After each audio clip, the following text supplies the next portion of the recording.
একেবারে নতুনদের জন্য পুঁইশাকের বীজ থেকে গাছ বানিয়ে যা জার্নি শুরু করেছি এবং কিভাবে পুঁইশাক গাছকে মোটা তাজা করা যায়, রোগমুক্ত রাখা যায় তার জার্নি শুরু করেছিলাম আজ থেকে 3টি পর্ব আগে। তো আজ হচ্ছে সেই ভিডিওর 3য় পর্ব আপনারা দেখতে পাবেন। হ্যালো এভরিওয়ান, আসসালামু আলাইকুম। কেমন আছেন আপনারা সবাই? আলহামদুলিল্লাহ, আমি তো অনেক ভালো আছি। আজ আপনাদের জন্য যে ভিডিওটি নিয়ে এসেছি তার বিষয়বস্তু হচ্ছে একেবারেই নতুনদের জন্য আমি পুঁইশাকের বীজ থেকে গাছ বানিয়ে তার জার্নি শুরু করেছিলাম এবং পুঁইশাক গাছকে কিভাবে অনেক বেশি সতেজ মোটা তাজা রাখা যায় এবং প্রত্যেকটি পাতাকে বাগমুক্ত রাখা যায়। একই সাথে আমি কিন্তু খাদ্য এবং কীটনাশক ব্যবহার করেছি, যার 3য় পর্ব আজ আমি করতে যাচ্ছি। আপনাদের সাথে নিয়ে পুঁইশাকের ডগা পাতা কেটে দিয়েছিলাম, মাথাটি ভেঙে দিয়েছিলাম যেন সাইড থেকে বেশ কিছু শাখা প্রশাখা বের হয়। তার কি অবস্থা চলুন সেই খবরও নিয়ে আসি।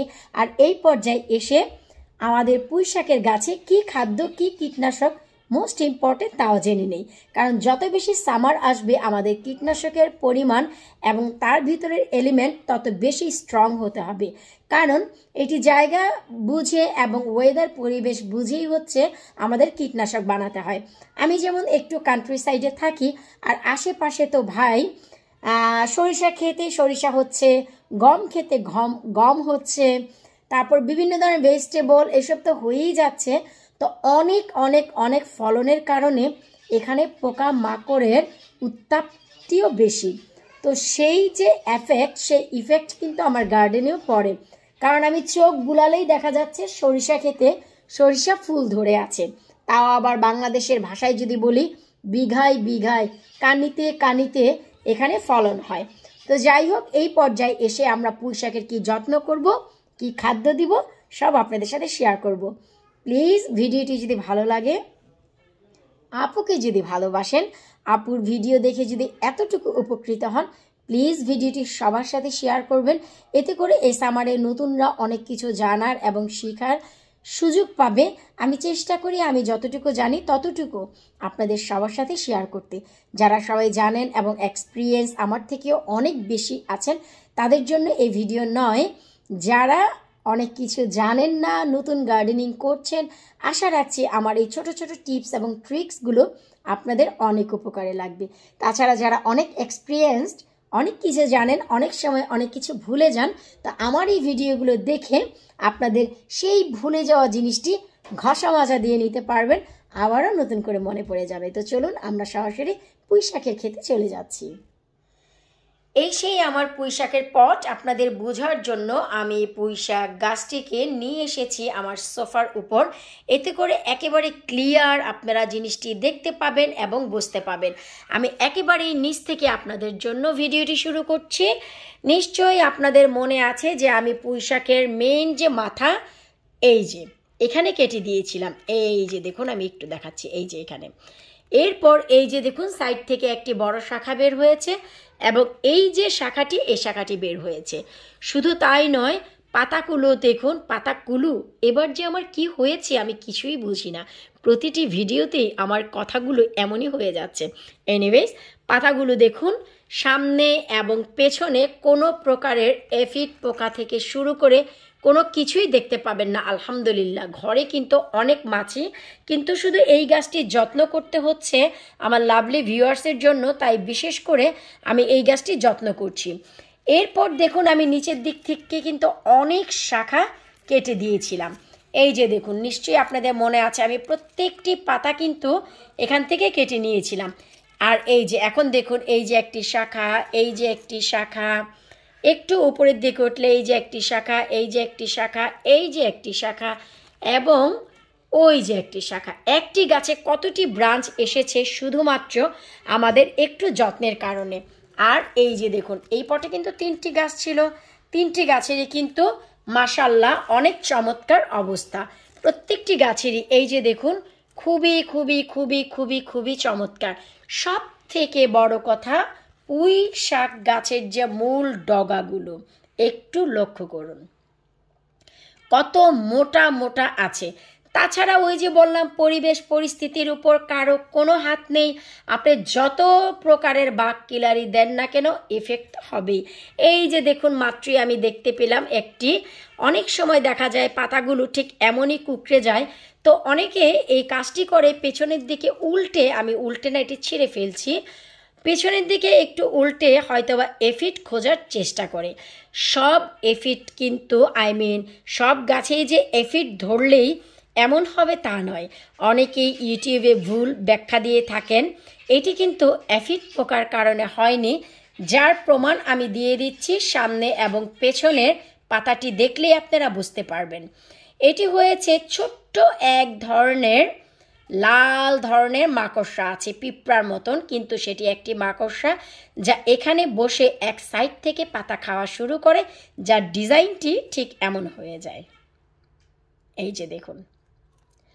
তো যাই হোক ভাই, একটি পাতা পাওয়া গেছে, কারণ সামারে পোকামাকড়ের হাত থেকে গাছকে রক্ষা করা একটু কষ্ট, তারপরেও ভাই ভালো মানের গাছ পাওয়ার জন্য কষ্ট তো দিতেই হবে। এখন আমাদের যে কাজ তা হচ্ছে, এই যে দেখুন খাদ্য পেয়ে পাতাগুলো দেখুন, পান পাতার মতন এক একটি পুঁইশাকের পাতা হয়েছে। এই যে দেখুন, পান পাতা যত বড় হয় কচু পাতা তত বড় বড় হয়েছে। তো এই বড় বড় ডগাগুলো শুধু কেটে নেব আমরা, এটি কিন্তু কোনো কিছুই না, এটি হচ্ছে এমনিতেই একটি সুতো। তো বড় বড় পাতাগুলো আসলে আমি এখন কাটছি না, কারণ গতকালকে হিউজ পরিমাণে আমি ভেজিটেবল রান্না করেছি গার্ডেন থেকে তুলে, তাই এগুলো আমি আগামী কালকে কাটবো, আজকে আর নয়। আজ হচ্ছে আপনাদের সাথে এর যত্ন, খাদ্য এবং কীটনাশক শেয়ার করব, কিভাবে এই পুঁই গাছের ডগাকে পাতাকে সতেজ রাখবেন, রোগমুক্তি রাখবেন এবং অনেক বেশি পুষ্টি নিয়ে ঠিক এমনই মোটা মোটা সারা সামার ভরে আপনারা খাবেন। খুবই সিম্পল আজ আমি যে কীটনাশকটি বানাতে যাচ্ছি, আপনারা প্লিজ একটু লক্ষ্য করবেন যে আমি কিভাবে বানাচ্ছি। আমি 1/2 লিটার কীটনাশক বানাবো, 1/2 লিটার। তার জন্য মিডিয়াম সাইজের 1/2 অনিয়ন আমার লাগবে। আপনারা অনিয়নটি একটু দেখুন। অনেক সময় আপনারা আমার ভিডিওটি শুরু থেকে শেষ পর্যন্ত না দেখে অনেক কমেন্ট করেন, তার থেকে যদি আপনারা কষ্ট করে একটু ভিডিওটি দেখেন আপনাদের নিজেদেরই উপকারে আসবে। ঠিক 3টি নিতে হবে কাঁচামরিচ এই সাইজের, যদি বড় হয় 2টি, আর 2 টুকরো রসুন। এই 3টিকে এখন 1/2 লিটার পানির সাথে আমি ব্লেন্ড করে নিব খুবই ভালো করে। সেই 3টি উপাদান আমি একসাথে ভালো করে ব্লেন্ড করে ছাঁকনির সাহায্যে ছেঁকে নিয়েছি। আশা করি আপনারা দেখতেই পাচ্ছেন একেবারে ক্লিয়ার একটি পানি এতে কিন্তু দেখা যাচ্ছে। আমি আরও একটু ক্লিয়ার করে আপনাদের দেখাচ্ছি। এই যে দেখুন, এখন এতে আমরা ব্যবহার করব লিকুইড। অলওয়েজ আমাকে সবাই জিজ্ঞেস করে যে আপু আপনি কি লিকুইডটি ব্যবহার করেন? এই যে আমি ডিশ ওয়াশার যা দিয়ে আমরা থালা বাসন ধুই তাই ব্যবহার করব। একটু ক্লিয়ার করে দেখানোর জন্য আমি এখানে নিয়ে এসেছি, আর কতটুকু পরিমাণে দিব আপনারা একটু দেওয়াটি দেখলেই বুঝতে পারবেন। Just 1 drop, 2 drop and then 3 drop, that's it, এর বেশি আর না। এই যে লিকুইড, এর পরিবর্তে আপনারা কিন্তু আমরা যে কাপড় ধুই সেই লিকুইডও ব্যবহার করতে পারবেন। সবাই বলে যে এটা গাছের জন্য কোনো ক্ষতিকর জিনিস কিনা, না অবশ্যই না। এতে পেঁয়াজ, রসুন, কাঁচামরিচ আছে এবং এই যে লিকুইডটি আমি দিচ্ছি এর কারণেই গাছের পাতাটিকে স্লাইমি করবে, যা পোকামাকড়ের হাত থেকে গাছটিকে রক্ষা করবে। গাছটি আমি ঘরে রেখেই বড় করি। আপনারা সবাই জানেন যে এই গাছটি কিন্তু আমি বাইরে নিয়ে আসি না। তবে এখন যেহেতু সামার টাইম, তাই আমি এই কীটনাশক দেওয়ার জন্য গাছটিকে বাইরে নিয়ে এসেছি।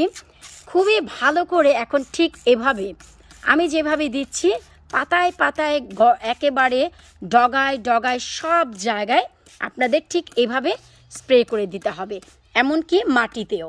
এই যে আমরা যে পেঁয়াজ ব্যবহার করলাম, সেই পেঁয়াজ হচ্ছে আজকে পুঁইশাকের খাদ্য হবে। আরও একটি ইনফরমেশন আপনাদের দিচ্ছি, ইম্পর্টেন্ট, যখনই স্প্রে করবেন নাকের ভিতর অবশ্যই কাপড় বেঁধে নেবেন, না হয়তো মরিচ রসুনের ধাঁচ কিন্তু নাকে গিয়ে আপনাদের অনেক ইরিটেট করবে। তো যাই হোক, ঠিক এভাবে আপনাদের প্রতিটি পাতায় একেবারে খুবই ভালো করে স্প্রে করে নিতে হবে।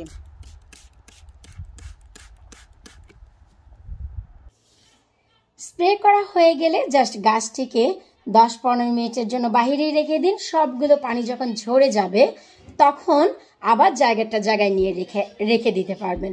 আশা রাখছি আজকের এই ভিডিওটি আপনাদের জন্য অনেক অনেক অনেক উপকারী হবে, কারণ আমি যে লিকুইডটি ব্যবহার করলাম, ট্রাস্ট মি, এই যে জিনিসগুলো, এই জৈব কীটনাশক ব্যবহার করেই আমি আমার গাছপালাকে রোগমুক্ত রাখি, পোকামুক্ত রাখি, এবং ঠিক একই সাথে আমি গাছের খাদ্য দিয়ে দিই।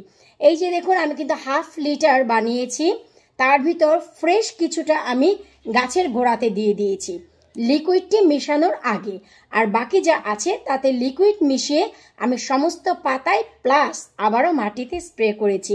এতে করে কীটনাশক এবং খাদ্য একই সাথে হয়ে যায়, এক্সট্রা কোনো খাবার আপনাদের দেওয়ার প্রয়োজন নেই। তাছাড়া পেঁয়াজের খোসায় কি এলিমেন্ট রয়েছে তা ভাই সব কিছুই কিন্তু পেঁয়াজে আছে। সো এর উপকারিতা বলার অপেক্ষা রাখে না। আশা রাখছি আজকের ভিডিওটি যদি আপনারা ট্রাই করেন, আপনারা নিজেরাই মুগ্ধ হয়ে যাবেন যে আজকের এই জিনিসটি ছিল কোথায়। তো যাই হোক, বিদায় নিচ্ছি আজকের মতো। আবারও এই পুঁইশাক গাছের আপডেট নিয়ে হাজির হব 4র্থ পর্ব নিয়ে। আল্লাহ হাফিজ।